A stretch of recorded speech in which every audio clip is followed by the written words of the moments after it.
Oke. Jadi nanti buat case yang COVID-nya bisa ini ya, eee, apa namanya, bisa pakai R juga ya buat tugasnya Bu Rina gitu ya. Nah, nanti kalau saya paling akan muncul di UAS gitu ya. Paling nanti saya akan tugasnya udah dari Bu Rina saja, nanti saya ininya di UAS. Oke. Nah, yang pertama, saya pakai data mall customer ya. Jadi datanya tadi sudah saya kasih, sebelum masuk ke codingan teman saya yang lebih rumit, saya kasih yang lebih mudah dulu. Jadi, ini cukup ya. Jadi dari file HTML-nya silakan di-create sendiri gitu ya. Kalau saya ngasih file RMD-nya, saya nggak akan berasa belajarnya gitu ya. Jadi saya kasih file HTML-nya, silakan di-copy sendiri, silakan create chunk sendiri gitu ya, di utak-atik R-nya supaya, lebih kena experience-nya. Jadi di data ini terserah ya, yang pertama kali otomatis ya loading data. Nah, loading data dulu. Nah, ini data ini adalah data yang tidak punya kelas gitu ya. Jadi sebenarnya di sini spending score ini masih yang integer ya. Jadi sebenarnya kita bisa otak-atik lagi ke numerik, tapi itu akan panjang lagi ya masuknya ke data preprocessing.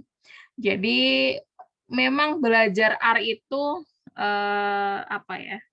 Ya dibilang rumit, ya dibilang gampang sebenarnya gampang gitu ya. Karena kita ya bisa aja belajar sesuai kebutuhan. Nah, apalagi sekarang ada GitHub, ada Toward Data Science gitu ya, ada R-bloggers, banyak banget codingan yang sudah tersedia gitu ya, termasuk datasetnya. Jadi di Kaggle gitu ya, di banyaklah di RPubs yang biasanya saya publish itu di RPubs juga mereka kan sudah biasanya ngasih juga ya datasetnya gitu. Jadi memang banyak banget yang bisa dipakai. Nah, kalaupun nggak ngasih datasetnya adalah dataset yang ngambil dari Kaggle, seperti itu. Jadi bisa ya. Nah, yang pertama, di sini ada gender, age, annual income, sama spending score. Jadi ini masih kecil ya, masih cuma 4 feature gitu. Tapi ketika misalnya kalian berhadapan sama, apa namanya, yang banyak banget gitu ya, feature-nya yang misal sampai 10, sampai 15 gitu kan. Jadi, feature atau faktor atau variabel lah gitu ya. Nah, itu akan sangat mempengaruhi klaster yang terbentuk gitu ya. Makanya saya sarankan pakai feature selection gitu ya. Nanti bolehlah saya masukin feature selection ya setelah, pembahasan clustering saya tunjukkan, feature selection, tapi seharusnya dia adalah masuk ke, data engineering juga sih. Maksudnya ke data mining tapi kebetulan belum masuk ke RPS gitu ya. Tapi dia salah satu hal yang penting. Nah, lalu library-nya gitu ya, kita mau ngecek dulu nih gitu kan, apakah sebenarnya, eee, penyebaran data gitu ya, dari data yang kita punya. Nah, itu pakai library yang ggplot. Nah, ini datanya tadi data mol gitu ya. Terus ini saya mau lihat dari annual income sama age gitu ya, dari variabel annual income sama age, color-nya saya, pakai gender dulu gitu kan. Nah, tadi kan sebenarnya di gender itu kan ada klasifikasi ya, di situ adalah female sama male. Tapi kan itu adalah variabel independen yang tidak dipengaruhi. Jadi maksudnya sebenarnya bukan klasifikasi, cuma ke data kategorikal gitu ya. Dan ini bisa ya, kita lihat juga penyebarannya, yang ini adalah scatter plot yang sederhana sebenarnya, untuk clustering sederhana sebenarnya ya. Dari sini aja sebenarnya kita juga bisa melihat apakah dia menggerombol atau tidak gitu ya. Kalau cluster kan kemarin mungkin sudah dibahas sama Bu Rina gitu ya. Jadi dia yang similar itu adalah akan menggerombol gitu kan ya. Nah, nah dari penyebaran data yang sebenarnya aja sebenarnya kita sudah bisa melihat clustering dari tahap sederhana ya. Nah, di situ. Nah, ini ada female sama male dari age sama annual income. Nah, ini bisa diganti-ganti ya di sini. Jadi ini mungkin bisa jadi salah satu untuk menunjukkan variasi data aja gitu ya. Jadi kalau di paper ini juga bisa masuk yang awal ya. Nah, lalu kita mau lihat lagi dari annual income sama spending score gitu ya. Nah, di sini kita bisa lihat gitu ya, ada sudah yang mulai berhimpitan. gitu ya. Jadi dia sebenarnya sudah ada yang menggerombol gitu ya. Nah, tapi masih tercampur nih female sama male-nya gitu ya. Jadi kalau dilihat dia bisa menjadi satu klaster gitu ya. Nah, dari spending score sama annual income-nya. Nah, lalu yang pertama kita masuk ke hierarchical cluster ya. Di hierarchical cluster ini adalah based on connectivity model ya terhadap clusternya. Jadi ada tahapannya juga, kita mau melihat end clusternya dulu gitu ya, berapa dari tadi ya masing-masing similarities-nya, terus nanti kalau misalnya merge-nya, kita bisa juga melakukan merger ketika misalnya klasternya gitu ya, itu adalah tidak terlalu signifikan atau hasil dari clusteringnya modelnya tadi itu tidak terlalu baik gitu ya, dari dan indeks gitu kan, dari siluet apa namanya koefisien. Nah tadi juga bisa dilihat gitu. Nah lalu untuk apa namanya ya, kita pakai di sini pakai package-nya gitu ya, pakai cluster. Sebentar saya skip ini ya, install package-nya skip ya.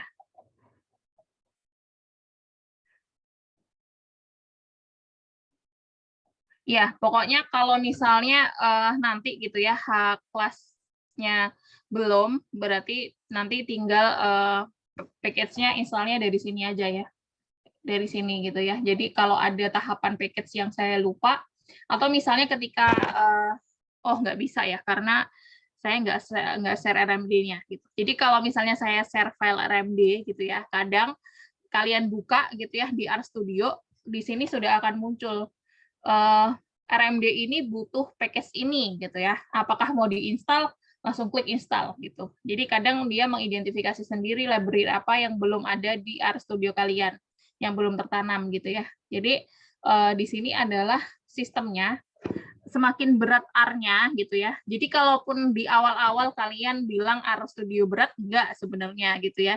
Jadi dia akan berat sesuai dengan package yang terinstall gitu. Jadi semakin banyak, semakin advance package yang terinstall, dia akan semakin baru, semakin berat gitu ya. Jadi di sini kalian bisa install package-nya di sini ya. Kalaupun misal ada yang kelewat. Oke. Nah, lalu untuk cluster sendiri yang pertama gitu ya, yang di H cluster ini sebenarnya sangat simpel ya. Nah, di sini klasternya tinggal pakai H-class gitu ya. Ini adalah dari hierarchical cluster maksudnya. Terus habis itu ini dari data mol, terus ini adalah variabel 2 sampai 3. Jadi kalian bisa modif ya di sini berapa variabel yang akan dipakai. Apakah cuma dari variabel 2 sampai 3 atau 2 sampai 4. Tadi kan cuma 4 ya. Nah, jadi cuma 4. Nah, ini seperti itu ya. Jadi nanti akan muncul hasilnya klasternya, terus kita plot dendrogramnya ya. Jadi ini yang paling sering muncul di dendrogram.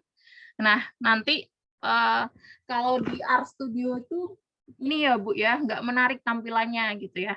Oh, ini ya, jangan salah gitu ya. Di R itu tampilan akan menarik, tapi sesuai effort kalian gitu loh. Jadi sesuai coding yang kalian pakai, library yang kalian tanam, sama coding yang kalian pakai gitu ya. Jadi yang tampilan standar kalau mau yang mudah-mudah, apa namanya ya, yang mau mudah-mudah ya sudah tampilannya ya paling simple gitu ya.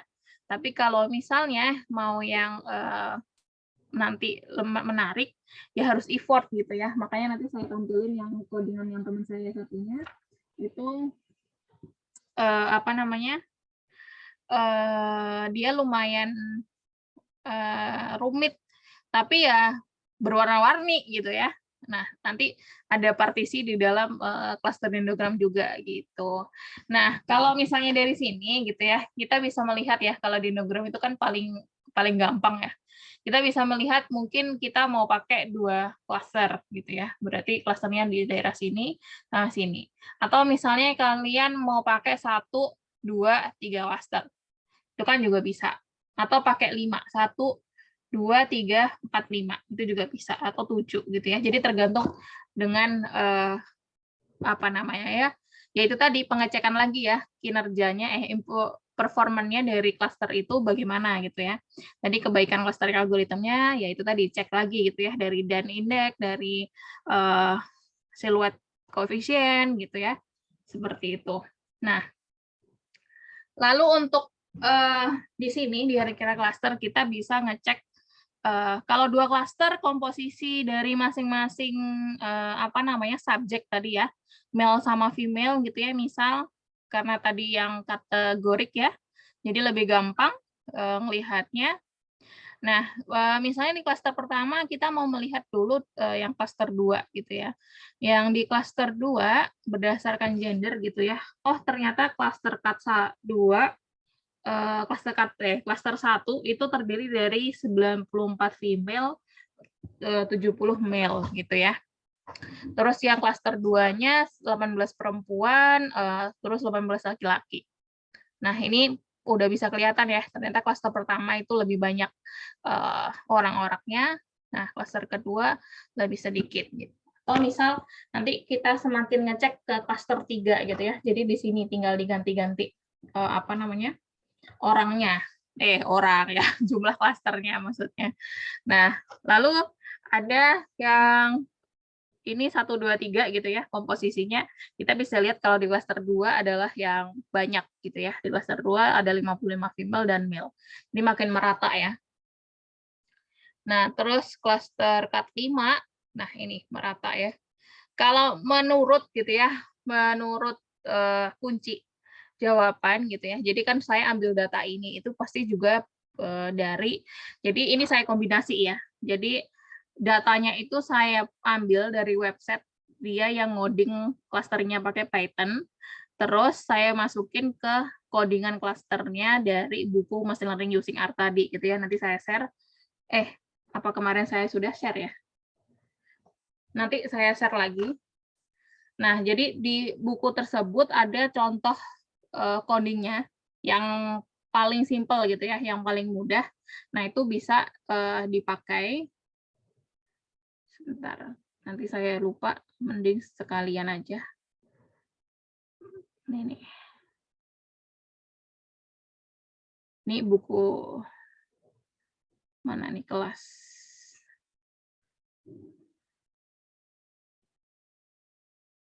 Oke, itu bukunya sudah saya kirim.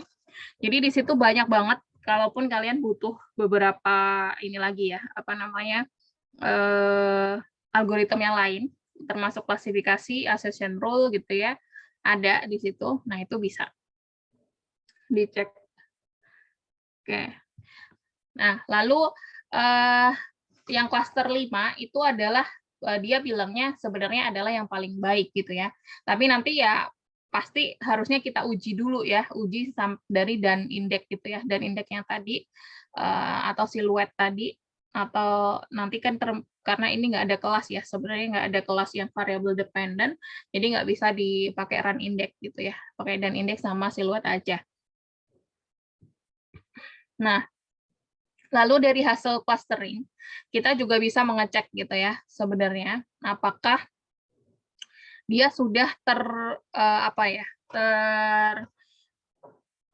terkelompok dengan baik gitu ya, tercluster itu dengan baik. Nah, ini saya pakai yang cluster 5. Nah, ini sebenarnya scale color manualnya ini sebenarnya bisa dimodif pakai klasifikasinya. Tapi kebetulan kan klasifikasinya tadi kita nggak punya ya, punyanya cuma apa male sama female, jadinya ya nggak akan ada gitu. Tapi ini sebenarnya ada beberapa codingan yang sebenarnya nggak usah dimasukin juga nanti udah keluar gitu ya. Nah, ini kita lihat data ini kebetulan itu nggak terlalu baik gitu ya untuk penyebarannya. Nah, untuk apa namanya, kalau ngecek dari yang buku tadi, yang machine learning gitu ya, harusnya untuk data houseword ini, jadi makanya itu saya bilang gitu ya, kinerja beberapa algoritma itu nggak akan sama di beberapa data yang berbeda gitu ya. Jadi case-nya ya akan mengikuti gitu ya. Nah, Harusnya kalau misalnya gitu ya, kalau misalnya dia clusteringnya bagus gitu ya, kelihatan gitu ya di cluster cut-nya dia akan dominan di mana sebenarnya, apakah dia di cluster 2, cluster 3 atau cluster 4 gitu ya.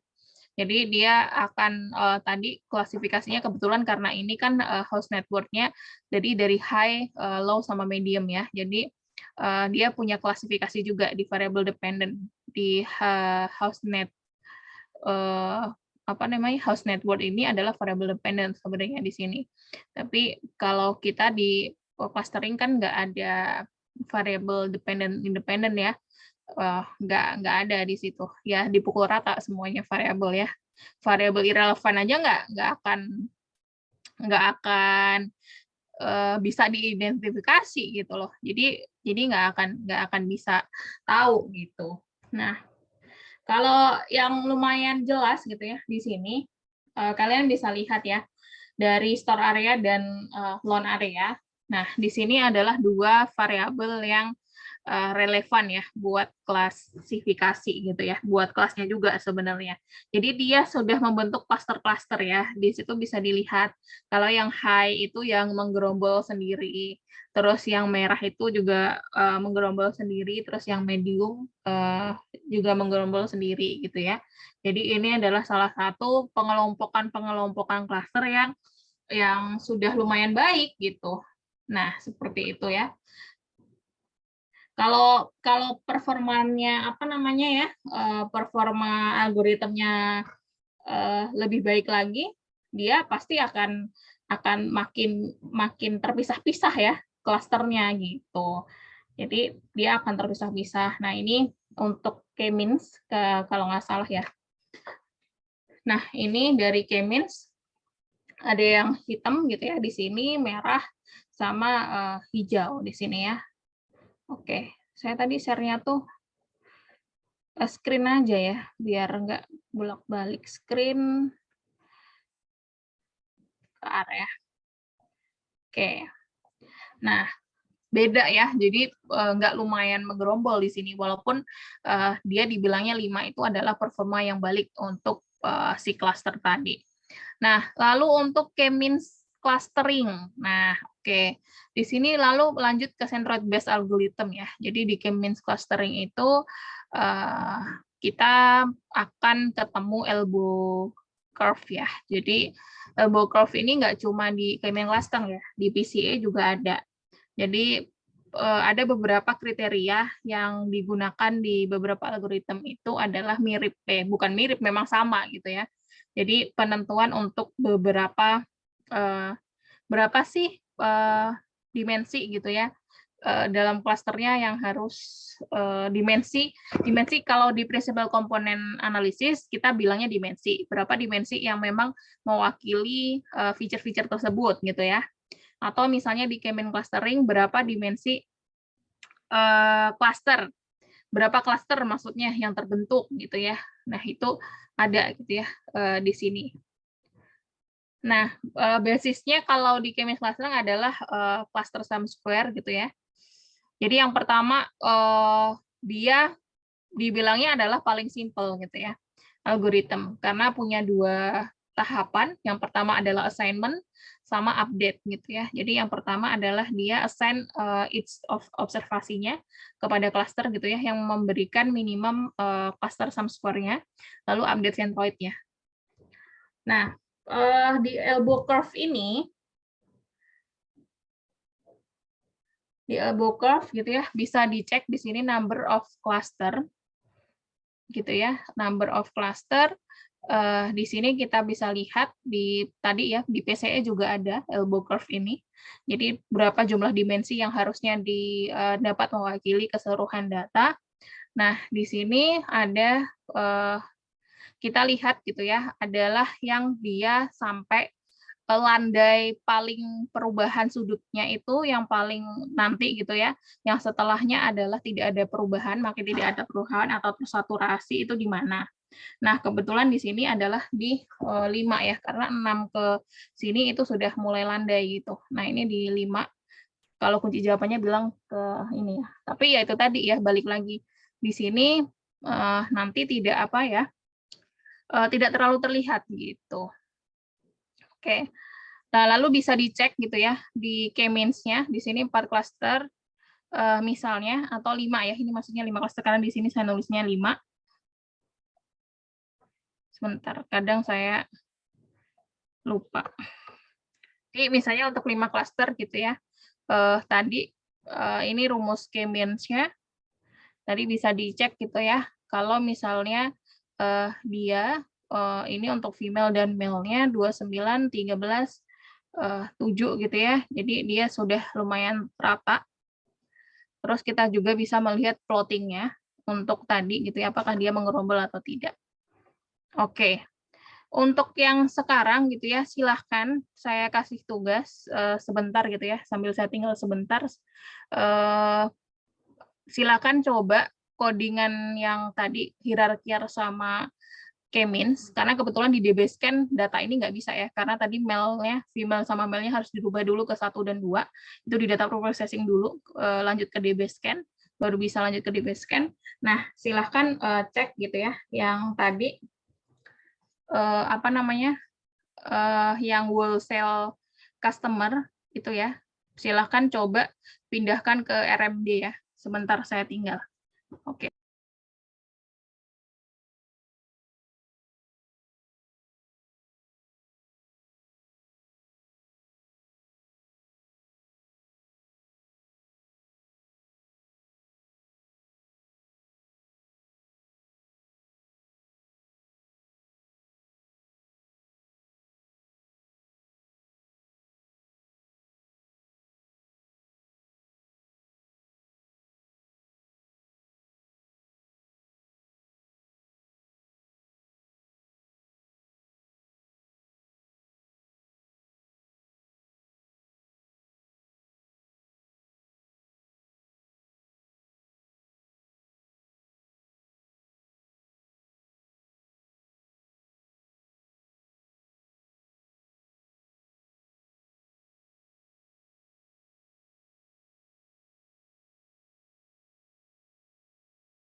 Oke, saya kembali.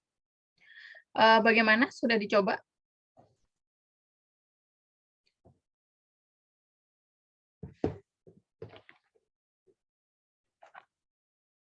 Sudah ada yang berhasil memindahkan? Oke, sambil jalan boleh ya? Cek-cek, apakah masih ada yang mendengarkan? Ibu. Oke. Saya ngerjain yang mall customer, Bu. Gimana, Kori? Saya tadi baru ngerjain yang mall customer. Oke, mall customer ya. Oke, siap. Tapi saya nggak ngerti, Bu. Untuk pindahin kan ini saya ngerjain di AirScript ya, Bu. Buat dijadiin markdown-nya gimana, Bu? Kalau di AirScript, dia harus bertahap, Kori. Nah, karena kebetulan kamu installnya hanya R-nya ya? Iya, Bu. Oh, hanya R-nya. Bisa di AirScript gitu ya. Cuma berarti codingnya nanti hasilnya akan muncul di konsol atau di samping sini ya. Di sini, di view di sini gitu. Jadi bertahap, dia nggak akan bisa muncul kayak gini ya. Kita kan kalau di R Markdown-nya di sini bisa ngecek ya. Oh ini coding yang ini keluarnya ini gitu kan. Coding yang ini keluarnya ini gitu. Nah, tapi kalau di AirScript kamu harus perlahan di-blok dulu mana yang mau di-running, terus di-run gitu ya. Nah, nanti hasilnya muncul di sini, yang grafik. Nah, kalau yang hasilnya berupa numerik aja, akan muncul di konsol gitu. Jadi, bertahap dia kalau di AirScript. Nggak bisa, nggak bisa kalau semuanya langsung di-run gitu ya. All script-nya di-run, yang paling muncul akan yang terakhir aja, codingan yang terakhir, output dari codingan terakhir gitu. Jadi kalau di AirScript dulu, zaman dulu saya masih AirScript juga ya, zaman tesis gitu. Jadi ya setiap ngolah data gitu kan, coding yang di tengah, saya butuh gitu ya, saya kopas ke dokumen gitu. Belum zaman dulu R Markdown-nya saya belum kenal gitu ya. Jadi ya gitu, susah ngecek untuk beberapa part codingan aja gitu. Jadi kalau di AirScript itu susahnya sih bedanya. Tapi codingannya tetap sama, bisa dipakai. Cuma bertahap ya. Sama itu tadi jalannya adalah di screenshot. Jadi di viewer-nya di sini akan muncul nanti grafiknya. Oke. Gitu aja sih bedanya. Maaf. Kalau misalnya pakai AirScript itu bisa pakai CSV juga ya, Bu, atau yang lain? Bisa, pakai CSV bisa. Jadi library-nya pakai read Excel dulu gitu, manggil library read Excel. Jadi mau buka CSV bisa, XLS juga bisa. Tapi harus pakai library read Excel ya. Regita ya. Oh iya, baik Bu, terima kasih. Karena kalau di input yang dari sini, kan dari sini juga bisa ya, tinggal tinggal open gitu ya. Misal open data gitu ya, di environment-nya dengan Apple data. Ini from text, from Excel gitu ya, from SPSS ya. Jadi di sini XLS gitu. Kalau open CSV dari Excel, dia nggak akan kebaca. Dia harus read CSV gitu ya. Kalau read CSV, itu panggil library dulu namanya read Excel. Ini codingan, oh ya, saya bukain codingan open. Bentar. Markdown. Kok new sih? Oh iya, nanti kalau ini ya, pada seru kan nih ya, pada kenalan pakai R gitu ya, terus ada yang minat quality engineering, Trisakti bakalan punya lomba KRKTN ya, namanya Kompetisi Rekayasa Kualitas Tingkat Nasional. Tahun ini konsepnya adalah tetap data mining di Remanufacture Product Decision. Jadi case tadinya ngambil dari perusahaan langsung gitu ya. Nah, itu silahkan berpartisipasi, kan kebetulan ini ada yang dari pertukaran pelajar gitu ya. nanti ya akan di-share gitu ya terkait info lombanya, tapi kalau ada yang kan di sini udah belajar WK, udah R gitu ya, terus yang misalnya penelitiannya mau quality engineering, boleh tuh gitu ya, pemanasan di lomba nanti Januari. Nah, itu ada gitu ya, konsepnya tetap data mining di quality engineering. Yang tahun kemarin itu UP sama UNAN belum ada yang ikutan ya, kalau nggak salah. Nah, itu bisa. Silahkan gitu ya. Jadi konsepnya sama ya, mainannya boleh mainan R gitu. Kalau 2 tahun lalu, tahun 2019 gitu ya, kita software utamanya masih WK, case-case utama gitu ya dari babak-babak penyisihan. Cuma 2 tahun lalu itu pesertanya dari Universitas Kristen Petra itu udah pakai R gitu. Jadi harusnya tahun ini lebih banyak sih yang sudah pakai R gitu ya. Bentar. Ini feature selection ya. Ini saya bukain baru aja lah. Ini ketutup bentar. Bentar.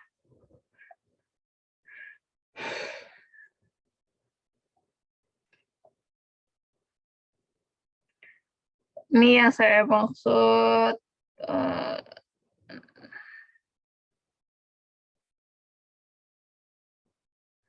Nah ini, library-nya read Excel ya.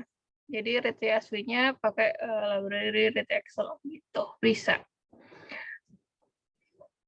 Oke, nah sebelum masuk ke tadi ya codingan yang lebih rumit di clustering, saya sekalian karena ini buka feature selection gitu ya.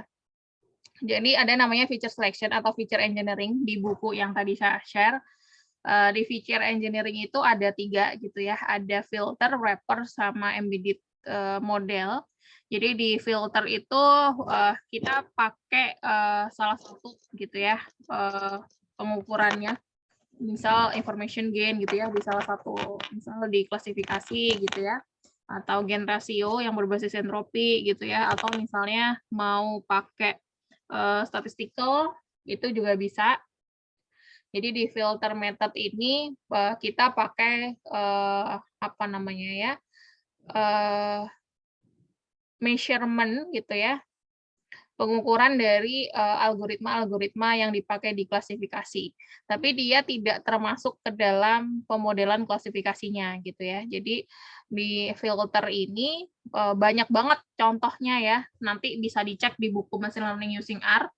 Nah, itu ada banyak sekali. Nah, kebetulan ini salah satunya adalah contohnya relief algorithm gitu ya. Algoritma relief ini dia kuantifikasi juga ya. Salah enggak. Dia bisa kualitatif, bisa kuantitatif kalau nggak salah. Jadi dia mengevaluasi gitu ya nanti feature-nya dari adalah ketika misalnya dari kelas yang sama, near hit sama near miss ya, dari kelas yang berlawanan itu seperti apa gitu. Jadi di feature selection ini misalnya di sini datanya iris gitu ya. Nah, di data iris ini kan data iris itu ada Sepaleng sebentar saya enter.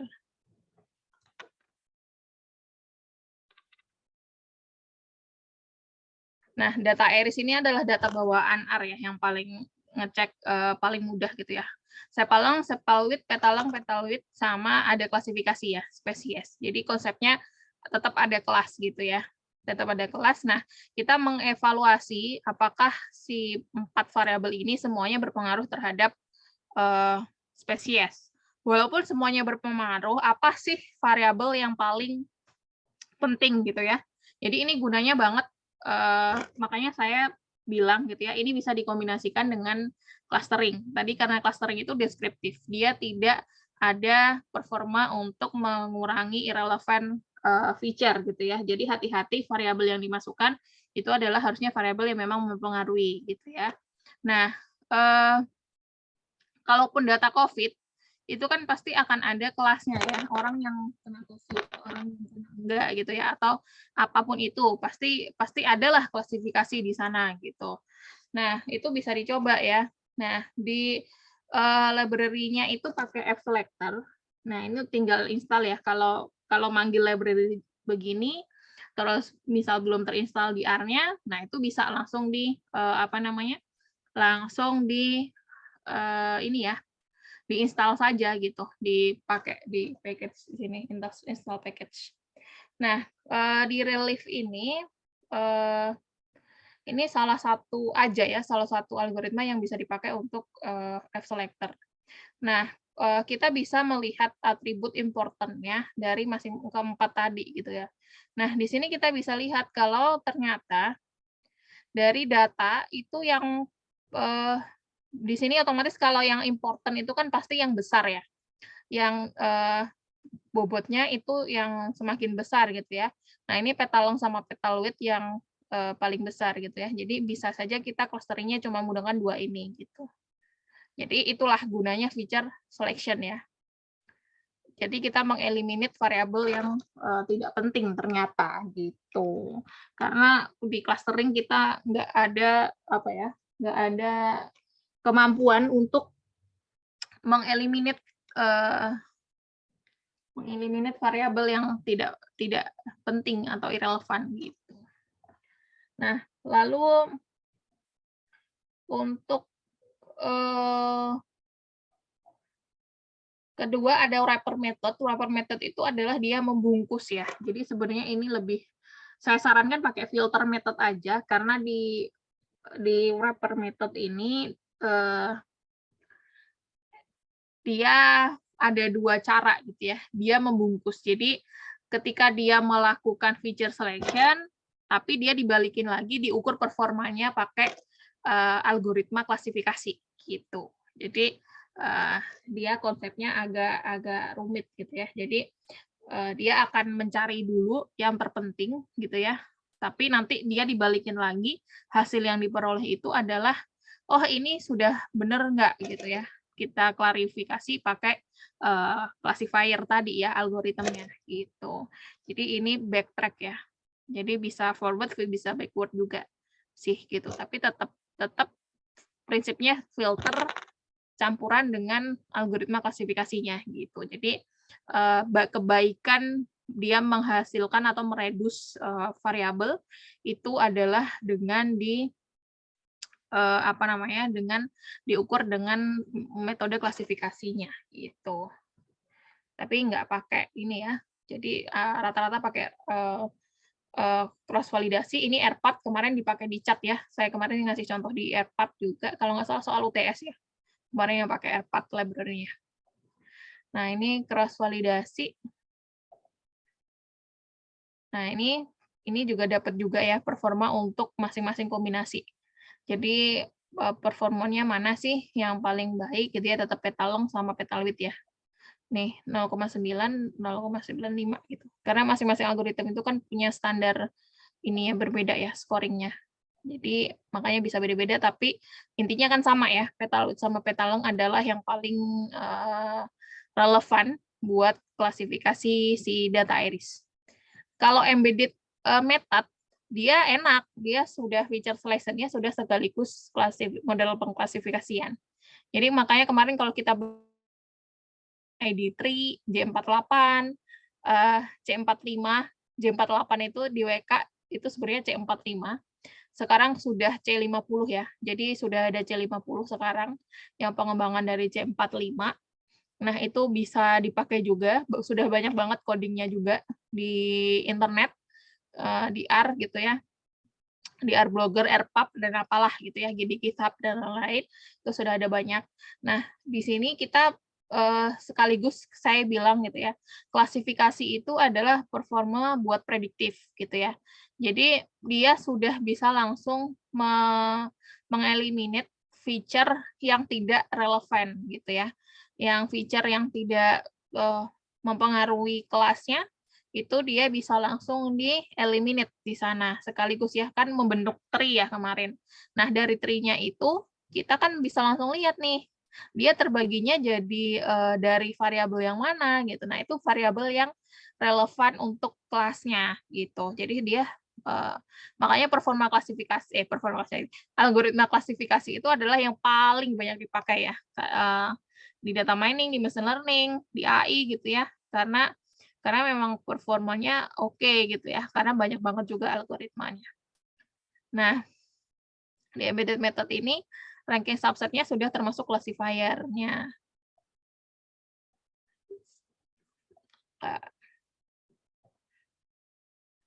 Terus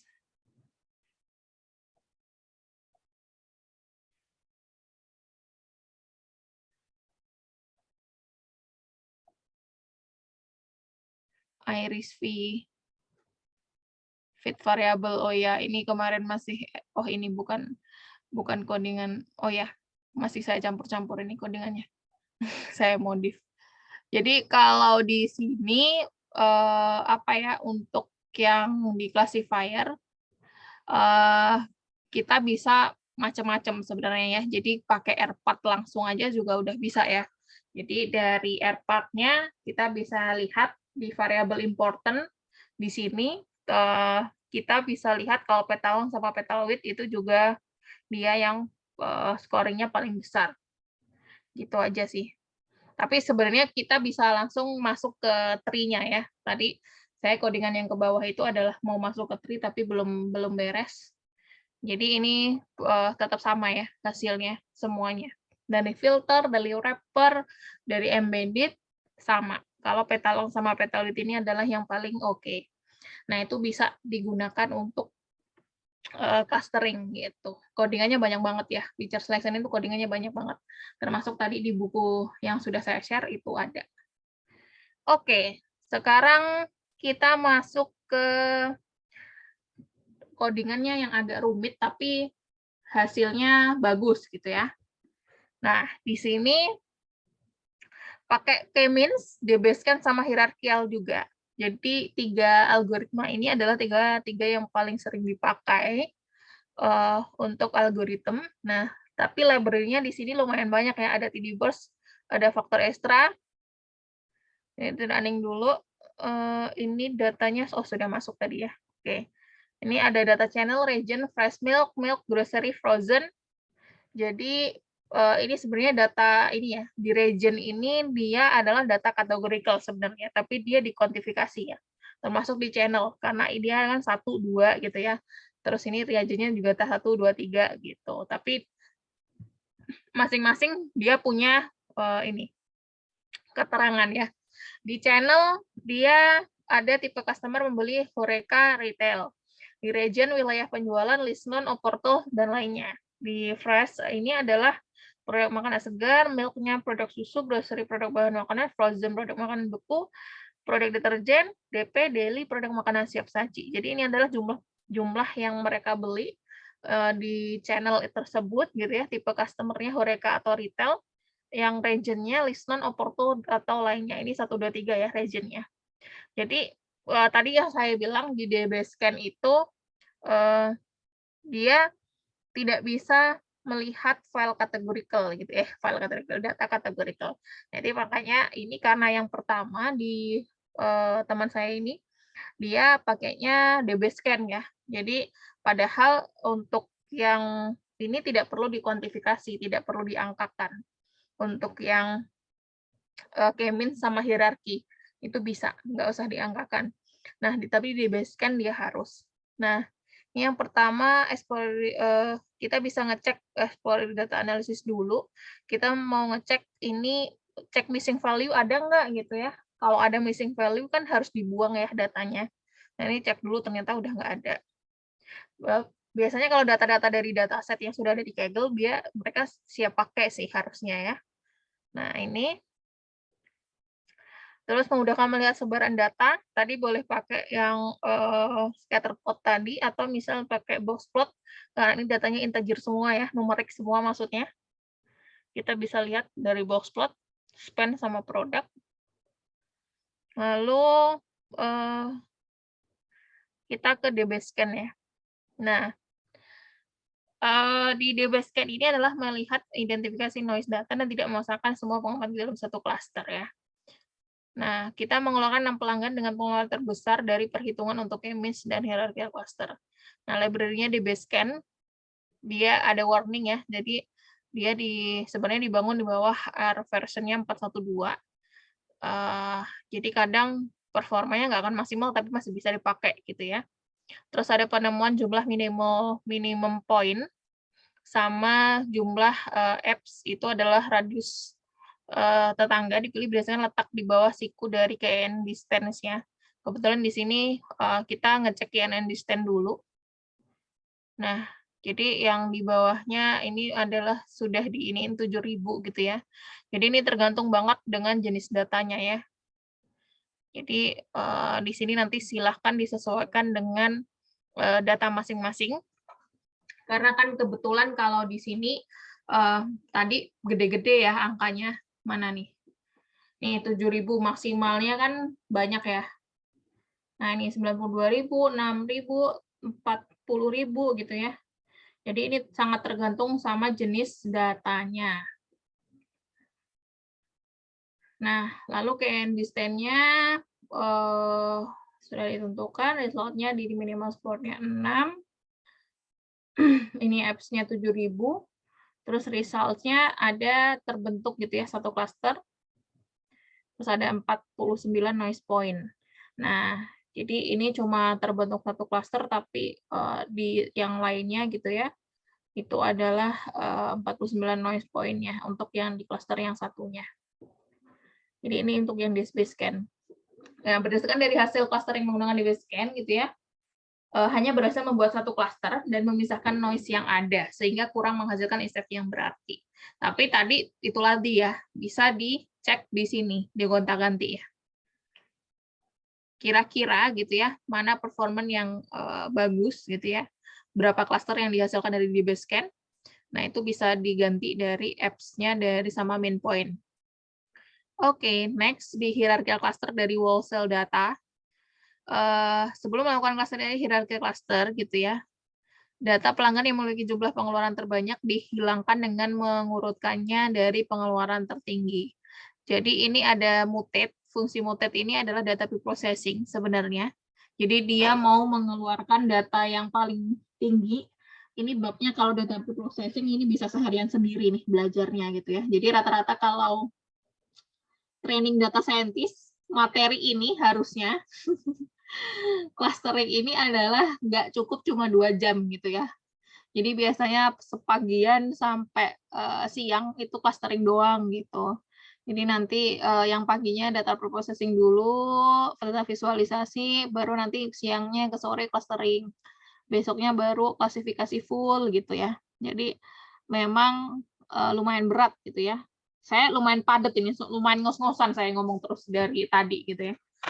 Oke, terus ini untuk yang tadi gitu ya, top 6 vendor-nya gitu kan, tadi mau dilihat di sana, bisa di running. Nah, data pelanggan dan aktifnya kemudian dihitung jarak antar datanya menggunakan Euclidean distance. Nah, jadi di sini kita pakai Euclidean distance di hierarki. Lalu kita menghasilkan dendrogram ya. Jadi ini lumayan yang agak tadi yang saya bilang logikanya lumayan panjang ya. Nggak sesederhana yang tadi rumus yang awal gitu. Nah, tapi bisa dimacem-macemin kalau di sini gitu. Cluster yang tersebut kemudian dipotong berdasarkan kebutuhan. Di sini pulih ketinggiannya 40.000 ya. Jadi ini tadi mau berapa cluster, ini tergantung dari tadi jenis datanya ya. Tadi kan cut-nya mau 7.000 ya, jadi di bawahnya 7.000. Iya, tadi di bawah 7.000 ya minimal di sini maksudnya.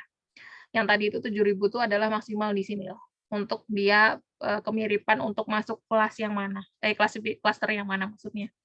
Nah, terus kita uncut dengan 7.000, dengan cut-nya dengan 7.000. Nah, terus jadinya adalah 3 cluster. Di 40.000 ada 3 cluster ya. Jadi bawah 40.000 1, 2, 3. Jadi di sini di cut-nya. Nah, di yang pertama ada 332 orang, yang kedua 29, yang ketiga 37. Nah, lalu kita warna-warnai deh gitu ya di sini. Ini coding-coding warna nih. Oke, colors-nya, coding-coding warna di R. Nah, bisa nih. Kalau mau menarik gitu ya, ya bisa sih yang ini lebih bisa digunakan gitu ya, lebih menarik buat ditampilkan di paper karena denogramnya berwarna-warna gitu ya. Nah, nanti tapi silahkan sesuaikan dengan data COVID kalian ya. Nah, di sini bisa kelihatan langsung 3 klaster itu yang mana aja sih. Oh, yang bagian ini 1, yang bagian ini 2, yang bagian ini 3. Gitu. Jadi sudah kelihatan 3 klasternya itu dari yang mana saja. Oke, lalu data segmented ya. Nah, di sini kita muted dulu data processes dengan cluster-cluster assign-nya, data segmented, ini as integer ya. Jadi tadi semuanya kita pastikan kalau tadi yang as integer ini jadinya DBL ya, dari double semua. Mana nih? Nah ini ya, jadi agak-agak sulit kalau ini lumayan panjang prosesnya. Kalau problemnya kolom cluster. Cluster assign not found. Tadi malah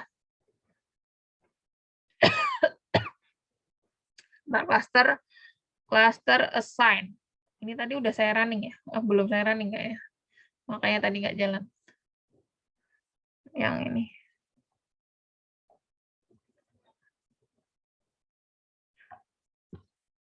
Tetap ya. Ya gitulah. Kalau codingannya yang lumayan banyak, itulah yang susah ya. Jadi mau pilih cara sederhana atau cara yang rumit silahkan gitu. Jadi pastikan aja kalau tadi kayak error tadi cluster assign-nya belum, oh ini berarti belum terbaca, berarti tadi yang row sebelumnya belum running gitu ya. Jadi ini jadinya tadi yang integer, yang clusternya integer, channel-nya jadi DBL ya. Dia ke table. Setelah melihat hasil dari cluster, dari hierarchical clustering, dapatnya 3 cluster profile pelanggan yang kemudian akan dibandingkan hasilnya dengan k-mean clustering. Nah, jadi klasternya ini klaster 1, 2, 3. Nah, channelnya ini yang pertama ya dia adalah dari channel 1. Dari klaster satunya dari channel 1 juga. Klaster 2 ya, maksudnya klaster 3-nya dari channel 2. Nah, region-nya ini sama-sama ya. Di klaster 1 itu klaster 3. Klaster 2 itu klaster 3. Klaster 3 itu klaster region 2. Terus fresh-nya, milk sama grocery-nya, nah ini datanya. Sekian-sekian ini gitu ya. Jadi ini adalah komposisi dari masing-masing cluster. Nah, ini cluster size-nya 332, apa namanya? Cluster 2-nya 49, cluster 3-nya 37. Jadi ini hasil dari ketiga cluster tadi ya, masing-masing pesertanya gitu. Itu dari channel mana, region mana gitu ya. Jadi kalau dari clustering, market segmentation, kalau data demografis itu kan kebanyakan dikategorikalkan kan ya. Jadi dibuat kategorik. Jadi kita bisa tahu nih, oh cluster 1 itu cenderung oh dia diisi oleh wanita. Oh dia diisi oleh penghasilan sekian sampai sekian. Oh dia apa namanya pendidikannya kebanyakan SMA ke atas gitu ya. Jadi kita bisa ngecek segmentasinya di situ dari tiap klasternya. Oke. Terus di K-means, nah ini pakai siluet juga. Sebenarnya kalau hierarki kan juga tadi bisa dicek ya pakai hierarkialnya. Nah di sini elbow juga ya. Ini sum square sama elbow-nya. Elbow curve ini di PCA juga ada.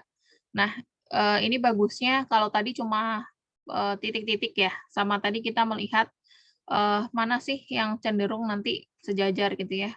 Oh, ternyata ini, tapi di sini kita langsung bisa menentukan gitu ya. Oh, mana yang paling baik. Oh, ternyata di 3. Ini jumlah klaster gitu ya.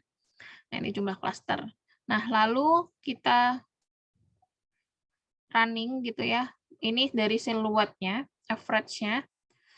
Kita juga bisa lihat gitu kan. Dari yang tadi, ini juga di 3 juga, number clusternya. Dari average siluetnya berapa gitu. scoringnya. Itu juga bisa dicek. Nah, lalu dari K-means-nya, nah, bisa dilihat ada 3 klaster yang terbentuk di sini. Oke, 1, 2, 3. Terus ada K-means segmennya, 1, 2, 3-nya. Kita bisa lihat, oh di sini ternyata klaster yang pertama dibandingkan dengan yang tadi ya.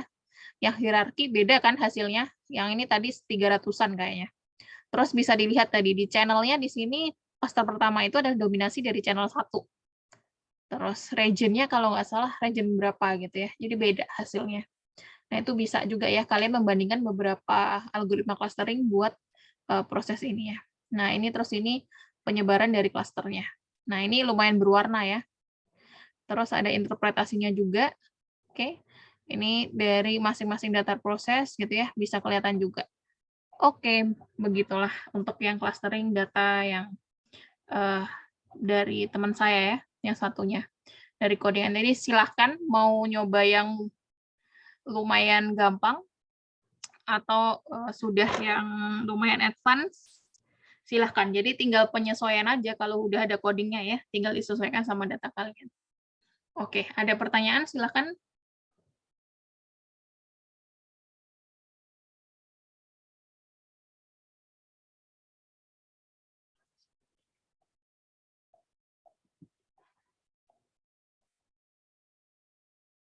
Tidak ada? Belum ada, Bu. Oke, belum ada ya. Nah, kemarin yang FP3 gimana? Udah dicoba belum?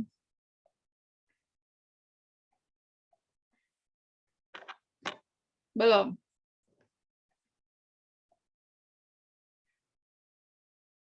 Ya udah, nggak apa-apa. Nanti harapannya gitu ya.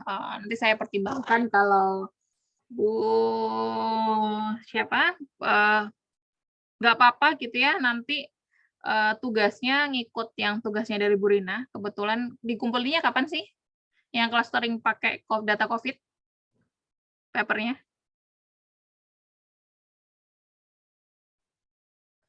Rabu depan, Bu. Oh, Rabu.